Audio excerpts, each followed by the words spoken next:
चलना है सीधे हिमाचल प्रदेश, जहां पर हमारे साथ इस समय पर डॉक्टर राजीव बिंदल जुड़ रहे हैं, प्रदेश अध्यक्ष भारतीय जनता पार्टी के। तो राजीव बिंदल जी, आपका स्वागत है हमारे साथ बातचीत के लिए।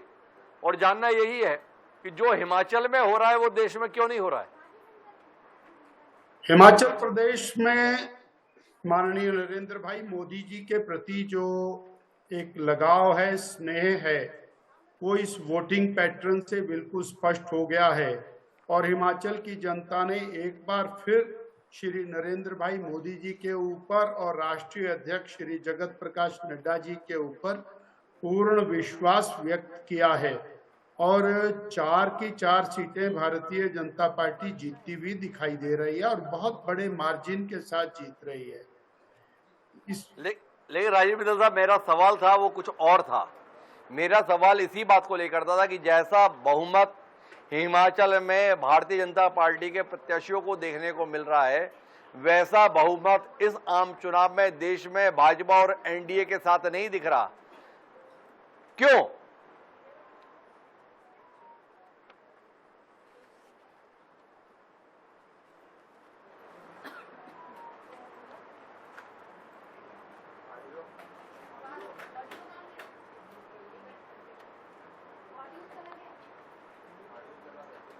राजीव बिंदल जी से हम बात कर रहे थे, लेकिन शायद ऑडियो की कोई दिक्कत आई है। उसके बीच में हम दीपक बैज जी से बात कर रहे थे, तो दीपक बैज जी का कहना था कि कुछ सीटों पर मामूली अंतर है, पर वो अंतर कितना है तो हम अंतर सामने लाते हैं। सरगुजा में चिंतामणि महाराज इस समय पर 76,209 वोटों से आगे चल रहे हैं। रायगढ़ में राधेश्याम राठिया 1,41,871 वोटों से आगे चल रहे हैं। जांजगीर चांपा में कमलेश जांगड़े 39,192 सीटों से आगे चल रही हैं। बिलासपुर में तोखन साहू 34,220 वोटों से आगे चल रहे हैं। दुर्ग में विजय बघेल 1,74,979 वोटों से आगे चल रहे हैं।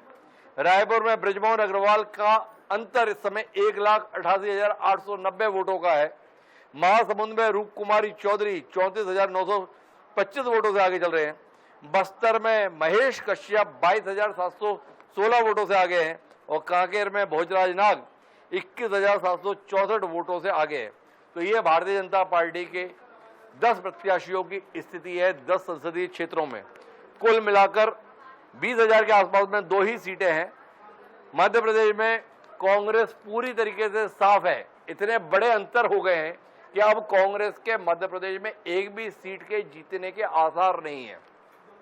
छत्तीसगढ़ में एक सीट जो पहले भी कांग्रेस को मदद करती आई है वो है कोरबा। वहां पर नतीजे हमेशा बहुत ही कम अंतर के साथ में होते हैं। पिछले 4 चुनाव इसके साक्षी हैं। चाहे आप बात करें चरणदास महंत की जीत की, चाहे आप बात करें वहां पर करुणा शुक्ला की जीत की, सब में अंतर यही रहते हैं। लेकिन राजीव बिंदल साहब मुझसे वापस जुड़ गए। राजीव बिंदल साहब, मेरा सवाल था, जो हिमाचल प्रदेश में मतदाताओं का मन है, देश का मन उस तरीके का नहीं आ रहा भाजपा के साथ, मोदी जी के साथ, एनडीए के साथ, क्यों?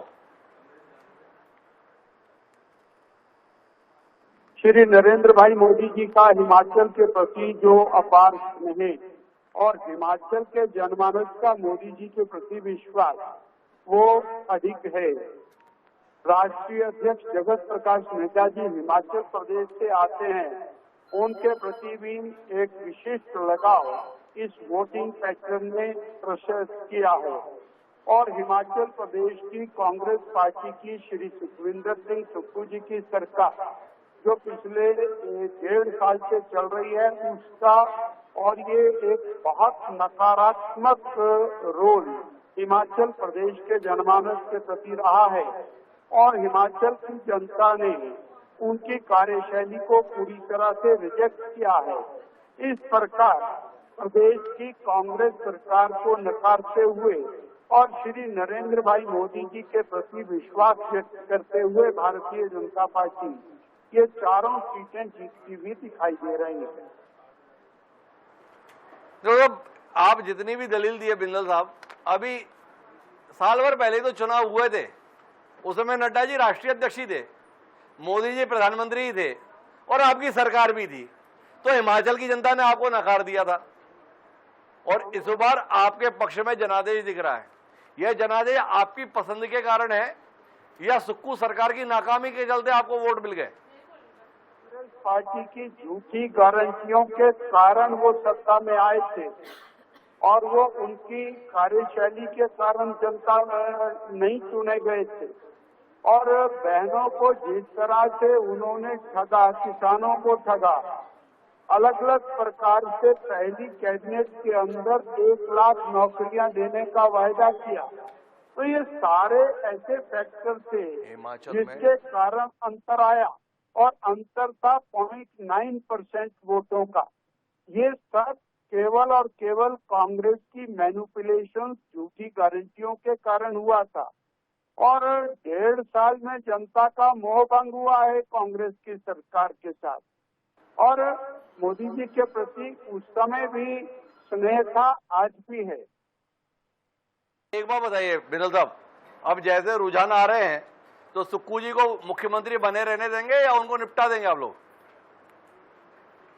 सुखविंदर सिंह सुक्खू जी सत्ता में रहने का नैतिक अधिकार खो चुके हैं और उन्होंने जहां से वो चुनाव लड़ते हैं, यानी हमीरपुर संसदीय क्षेत्र से मुख्यमंत्री आते हैं और उप मुख्यमंत्री दोनों आते हैं, वहां से 2 लाख वोटों से बीजेपी अगर जीत रही है तो उनको स्वतः ही त्याग पत्र देना चाहिए। ये जनमानस की इच्छा है जो और जनमत के रूप में निकल करके आई है। ये बहुत बड़ा और जनादेश है जो सुखविंदर सिंह सुक्खू जी के खिलाफ है और उनको जनमत का सम्मान करना चाहिए।